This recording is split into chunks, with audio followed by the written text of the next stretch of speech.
बालकों ने कहा, देख प्रहलाद, तेरा पिता है, तुझे पुत्र समझ करके तुझे छोड़ देगा, मगर कहीं हम तेरे साथ अगर वैसा ही भजन कीर्तन करेंगे ना, वैसे तो बहुत आनंद तो बहुत आता है भजन कीर्तन करने से, मगर अगर कहीं हम किए तो बताओ हम बेमौत मारे जाएंगे। एक बालक कहता, देख अपने में पिता का अकेला लड़का हूँ, अब कहीं भजन किया तो तेरा पिता मुझे मार डालेगा, मेरे माता पिता का क्या होगा। प्रहलाद जी ने कहा, तुम्हें विश्वास होना चाहिए मेरे प्रभु पर, जो मेरी रक्षा करता है वही तुम्हारी भी रक्षा करेगा, आओ मेरे साथ, जैसा मैं कहूँ वैसा ही करो। प्रहलाद जी के कहने पर जो है सब बालक आ गए, इतना दिव्य संकीर्तन किया और हाथ पे हाथ पट्टे पे पट्टे बांध करके गोलाकार रह करके दिव्य संकीर्तन करने लगे कि हरे राम राम राम हरे हरे, हरे कृष्ण हरे हरे राम राम राम हरे हरे, हरे कृष्ण कृष्ण कृष्ण हरे हरे राम राम राम हरे हरे, हरे राम राम राम हरे हरे, हरे कृष्ण कृष्ण कृष्ण हरे हरे, हरे कृष्ण कृष्ण हरे। ये भजन चल रहा था, इस भजन की धुनी पहुंच गई महल तक। हिरण्यकश्यप समझ गया कि लगता फिर से कुछ भजन करा रहा है। वो लाल पीला होता हुआ वह हिरण्यकश्यप आया, अब पास में जब पहुंचा हाथ में तलवार लिए लाल पीला हो रहा था। उसके पहले गुरुजी आए, मना करना चाहा प्रहलाद को पकड़े, तो जैसे प्रहलाद दैत्य बालकों की जो स्थिति थी कीर्तन करने की, वैसे गुरुजी भी नाच रहे।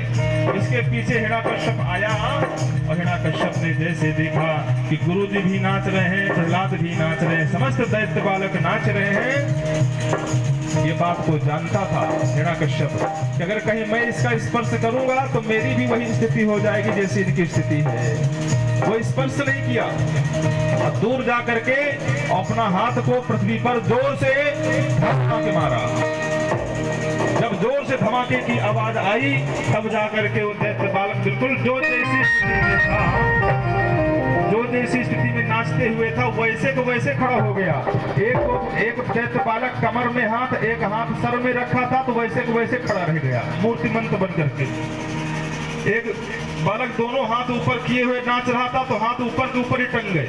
जो जिस स्थिति में नाच रहा था, सुखदेव स्वामी कहते हैं वह बालक सब वैसी स्थिति में खड़े हो गए, डर के मारा, सब कांप रहे हैं, मगर प्रहलाद जी मुस्कुरा रहे हैं कि जाको राखे साइया मार सके ना कोई, बाल न बांका कर सके जो जग बैरी हो। ये भजन का प्रभाव है कि उस भजन करने वाले को के अंदर भय नहीं रहता। संतन धिक बैठ बैठ लोक लाज खोई, राजवंश की नारी पी गई एक बूंद इस रस का, जंगल में निकल गई, उसको ये डर नहीं लगा कि मुझे भेड़िया शेर मिल जाएगा, मुझे खा जाएगा। आधी रात महलन को तजती रहा न मनुआ बस का, गिरधर की दीवानी मीरा ध्यान छूटा अपेस का, और बन बन डोले श्याम बावरी लगा नाम का चस्का, लगा नाम का। जंगल जंगल जाने लगे, कोई भय नहीं रहता भक्त को। आज प्रहलाद जब पूरा समाज कांपने लगा, तुरंत जो है उस बालक को पकड़ करके और महल ले जाता है। अब समस्त सैनिकों को बुलाता, बोले इसको मेरी नजर के सामने इसको मार डालो। सैनिक आए, मारने लगे, और जैसे जैसे आदेश हिरण्यकश्यप देता गया वैसे वैसे उसके सैनिक करने लगे प्रहलाद के साथ। मजरा का पान पिलाया गया हाथी को, और वो मतवाला हाथी जो है महावत ने हाथी को छोड़ दिया, बोले जा इस अपने पैरों तले जो है फेंक दिया गया हाथी के, जा कुचल करके इसको मार डालो। कुछ नहीं हुआ, हाथी स्पर्श करते ही बेहोश होकर के गिर गया। मंत्रियों ने पहाड़ पर ले गए, पहाड़ से गिराया गया, जल में डुबाया गया, विष खिलाया गया, अग्नि में जलाया गया, कुछ भी नहीं हो पाया। जब किसी तरह से जब नहीं मरा प्रहलाद, तुरंत जो अपनी बहन, उसकी बहन का नाम क्या था, आने वाली है 29 मार्च को, कौन सी त्योहार आ रही है? अरे जोर से तो बोलो, होली आ रही ना। ये होली कौन है पता नहीं, ये होली हिरण्यकश्यप की बहन है। उसको आदेश किया, उसको वर प्राप्त था कि अधर्म के मार्ग पर जो चलेगा उस पर तू स्पर्श कर लेगी, तेरी दृष्टि पड़ जाएगी तो विध्वंस हो जाएगा, नष्ट हो जाएगा। मगर हाँ, जो धर्म पर मार्ग पर चले और उस पर तेरी दृष्टि पड़ेगी, स्पर्श होगा तो तू स्वयं भस्म हो जाएगी। ये ध्यान रखना, ब्रह्मा जी का उसको वरदान था। चिता बनाई गई और उस चिता के ऊपर होलिका बैठी और अपने भाई का पक्ष लेने के बहाने से जो हंसती खटखटाती हुई गोद में जो है प्रहलाद को बिठाया और प्रहलाद को बिठाते हुए जैसे अपने बालों को छिड़का, ध्यान लगाया, नीचे से अग्नि प्रकट हो गई और बड़ा उत्साहित प्रसन्न हुआ हिरण्यकश्यप और अग्नि जलती गई। पहले तो चिता की समस्त जो है जो भी लकड़ी कंडे लगे थे वो जल गए और उसको जलने के बाद जैसे ही अग्नि पहुंची होलिका के पास तो नीचे से होलिका जलने लगी। होलिका सोचती थी मुझे अग्नि नहीं स्पर्श करेगी, मगर कहते हैं प्रभु की लीला को कौन समझ सकता है। आज अधर्म का साथ दे रही है होलिका, तो कौन बचा सकता है इसको। नीचे से जलने लगी अग्नि और जलते जलते होलिका भी जलने लगी। जब चिल्लाने लगी बचाओ बचाओ, कौन बचा सकता है। सुखदेव स्वामी कहते हैं होलिका जल करके राख हो गई और जो है तो प्रहलाद इस प्रकार से वो खेल कर रहे हैं जैसे जो है कोई माँ के गोद में कोई बच्चा किलोल कर रहा है, हंस रहा है। ऐसे मानो कि अग्नि शीतल बन गई, माँ की गोद बन गई। समस्त अग्नि होलिका जब जल गई, माथा पकड़ करके रह गया और सम्मुख जो है आ गए, प्रणाम किए प्रहलाद जी अपने पिता को। बोले पिताजी आप फालतू परेशान हो रहे हो, मैं कहता हूँ आप भगवान का भजन करो। देखो देखो देखो भगवान ही ने तो मेरी रक्षा की यहाँ पर अग्नि से भी। तो लाल पीला हो गया। बोले तू कहता है भगवान है, मुझे तो नहीं दिख रहा भगवान कहाँ है। अये दुर्बनीत मंदात्मन कुल भेद कराधमम स्तब्धम अच्छासनोद्भूतम देवपुरधरम न केवलम में भवत राजन सवै बलम बलिना चापरेशा परे वरे में स्थिर जंगमामि आदयोइन बसम प्रणीता। हिरण्यकश्यप कहता है मुझे तो तेरा भगवान कहीं नहीं दिख रहा है। प्रहलाद कहता है मेरा भगवान तो ये पूछो कहाँ नहीं है कि हरि व्यापक सर्वत्र समान, हरि व्यापक सर्वत्र समान, प्रेम से प्रगट होहि में जान, प्रेम से प्रगट होहि में जान। हिरण्यकश्यप कहता तेरा भगवान है कहाँ। तो प्रहलाद जी कहते हैं पिताजी आपका प्रश्न गलत है, थोड़ा प्रश्न को सही कर लो। अरे आपका प्रश्न ये नहीं होना चाहिए कि भगवान है कहाँ, आपका तो प्रश्न ये होना चाहिए कि भगवान है नहीं कहाँ। भगवान तो हर जगह है। प्रहलाद जी कहते हैं कि ना वो भीतर है ना वो बाहर है, कि ना वो भीतर है ना वो बाहर है, न विरक्ति में है न विलास में है, न वो आम में है न वो खास में है। यदि प्रेम है तो प्रभु पास में है, यदि प्रेम है तो प्रभु पास में है। बोले अच्छा तुझे दिख रहा है। बोले मेरा प्रभु तो हर जगह दिख रहा है। हरि व्यापक सर्वत्र समाना, कण कण में है उसकी मजा। ईशावास्यमिदं सर्वं यत् किंचित जगत्याम जगत, वेद मंत्र कहता है हर जगह है वो। बोले अच्छा तो मुझे क्यों नहीं दिखाई दे रहा। अरे इस स्तंभम एक खंभे पे है तेरा भगवान। तो कहते हैं जहां भक्त की हाँ भगवान वहां। तुरंत भगवान ने कहा कि हाँ मेरा भगवान इस खंभे पे है। प्रहलाद जी के मुख से उछलते ही तुरंत वो अपने म्यान से उस तलवार को निकाल लिया और जैसे मारना चाहा भगवान उस खंभे को फाड़ करके जो है नरसिंह के रूप में प्रकट हो जाते हैं। बोलो नरसिंह भगवान की।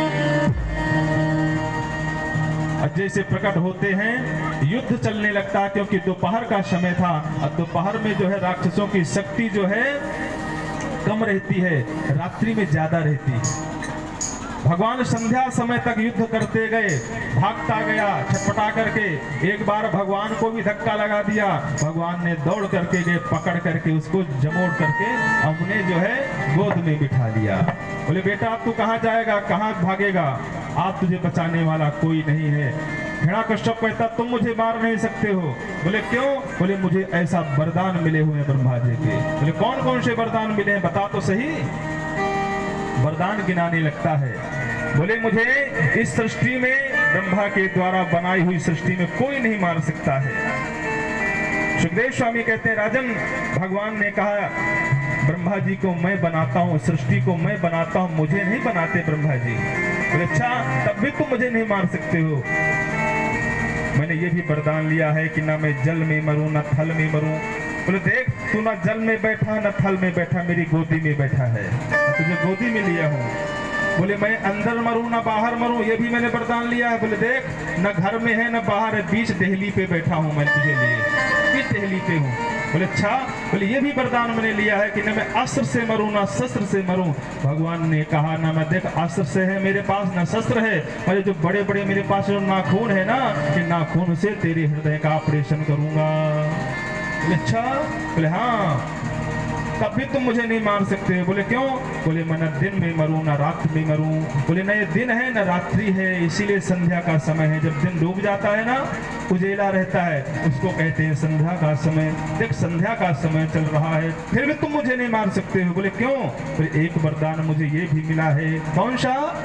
बोले ब्रह्मा के द्वारा बनाए हुए 12 महीने में किसी महीने में भी मैं न मरूं। भगवान ने कहा देख, ये 12 महीना नहीं है, 13वां महीना चल रहा है। ये पर्सनल तेरे लिए मैं ये महीना बनाया हूँ। कौन सा महीना था वो पुरुषोत्तम मास, मल मास का महीना, जो 13वां महीना है। हिरण्यकश्यप ने कहा अरे 13 महीना भी होते हैं क्या? अरे इस विषय में तो मुझे पता ही नहीं था, अगर पता होता तो ये भी महीना मांग लेता। अब सारे जो है उसके वरदान सब निष्फल हो गए। अब डरने लगा, गड़गड़ाने लगा। बोले तुम मुझे नहीं मारोगे, मैं तुम्हें मारता हूँ, मैं तुम्हें मार डालूंगा। तब तक भगवान की दृष्टि सम्मुख खड़े हुए प्रहलाद के ऊपर पहुंचती है। जैसे भगवान वह दीन बंधु दीन वत्सल भक्त वत्सल भगवान की दृष्टि सम्मुख खड़े हुए छोटे से बालक प्रहलाद की तरफ जाती है, तो हृदय द्रवित हो गया भगवान का। क्योंकि ये मेरी भक्ति के पीछे इस बालक के ऊपर इतना अत्याचार किया गया, इतना इसके पिता ने इसके ऊपर जो है मारने का षड्यंत्र रचा। बच्चे को देख करके भगवान जो शांताकारम है वो क्रोधाकारम हो गए। अब भगवान तुरंत विशाल बड़े बड़े नाखूनों से हिरण्यकश्यप के हृदय को विलीन कर लिया, और देखते देखते दिव्य ज्योति निकली, अब भगवान के ही शरीर में समाहित हो गई। आज हिरण्यकश्यप का भगवान ने उद्धार कर दिया। बोलो भक्त वत्सल भगवान की। और तुरंत जो है सामने खड़े हुए उस बालक को जो है भगवान निहार रहे हैं। देवता लोग जो है लक्ष्मी मैया के पास गए, बोले देवी जी तुम्हारे पति बड़े नाराज खड़े हैं, उनको शांत कराओ। हिरण्यकश्यप को तो मार करके भगवान ने जो है बहुत अच्छा किया। ब्रह्मा जी भगवान के पास गए और भगवान से क्षमा याचना की। बोले प्रभु मेरे से वरदान लेकर के यह दुष्ट निशाचर जो है सबको त्राही त्राही करा दिया। भगवान ने कहा, ब्रह्मा जी को बहुत डांटा, बहुत फटकारा। बोले ब्रह्मा जी थोड़ा सा ज्ञान से काम लिया करो, ऐसे ऐसे थोड़ा सा भक्ति कर ले तो ऐसे वरदान मत दिया करो। ये संसार के लोग ऐसे ही हैं, थोड़ा सा चढ़ाएंगे और मांगने की लिस्ट थमा देते हैं, और तुम ऐसे देवता हो बस फटाफट दे देते हो। ऐसे जो है भोलेनाथ भी हैं, नाम भोले है, थोड़ी सी भस्मी की थोड़ा सा भक्ति कर लिया, अब भस्मासुर जैसे को अनंत वरदान दे दिया, अब बाद में वही भस्मासुर भोलेनाथ के पीछे पड़ गया है। तो ऐसे वरदान क्योंकि कलयुग के हैं, बड़े ठोक बजा करके भक्तों को चुन करके भक्त बनाना चाहिए। भाई हमारे पास कल आए क्वेश्चन से बोले हम दीक्षा लेना है, तो दीक्षा लेना है तो ठीक है, दीक्षा लेना चाहिए सबको। गुरु बन भय उन्हें तरई न कोई, जो बिरंच शंकर सम होई। गुरु को तो जीवन में बनाना ही चाहिए। और कहते हैं पानी पियो छान के, गुरु बनाओ जान के। पहला कार्य तो ब्राह्मण शरीर से ही गुरु होना चाहिए, पहला धर्म। शास्त्र की बात बता रहा हूं, क्योंकि 4 वर्णों में से ब्राह्मण पहला वर्ण है। वेद मंत्र कहता है ब्रह्मणो सुखमा शीद बाहु राजन्यः कृतः औरु तदस्यः पद्म्यागुम शूद्रो अजायत। उस वेद भगवान के मुख्य ब्राह्मण की उत्पत्ति है, बाहु से जो है क्षत्रिय की है, उधर पेट से वैश्य की है, चरणों से सेवक की है। मगर इसमें यह नहीं समझना चाहिए कि छोटा बड़ा। अगर ये पहले बता दो, अगर चरण काट दिए जाएं तो क्या शरीर चल सकता है? क्या नहीं चल सकता। हाथ काट दिए जाए तो क्या जो मुख भोजन कर सकता है? क्या नहीं कर सकता है। और मुख ही नहीं रहेगा तो शरीर पल पोष सकता है? क्या नहीं हो सकता है। हमें चारों की आवश्यकता है। ब्राह्मण, क्षत्रिय, वैश्य, शूद्र चारों जब इकट्ठा होंगे तभी धर्म की स्थापना होगी, तभी भगवान का भजन हो सकता है। हमें चारों की आवश्यकता है। ब्राह्मण का कार्य है कि वेद मंत्रों के माध्यम से हमें जागृत करे। क्षत्रिय का कार्य है कि जो इस धर्म के बीच में कोई समस्या आती है उससे डट कर मुकाबला करे। वैश्य का काम है कि धर्म में जो अर्थ लगता है अर्थ से सेवा करे। और जो वैश्य सेवक है उसके पास कुछ नहीं है तो धर्म में पूजा पाठ में जो सेवा बन सके तो सेवा का कार्य करे। जब चारों मिलकर के जब हम एकजुट होकर के कोई धर्म का कार्य करते हैं तभी भगवान का अवतार होता है। अब भगवान प्रसन्न होते हैं। बोलो भक्त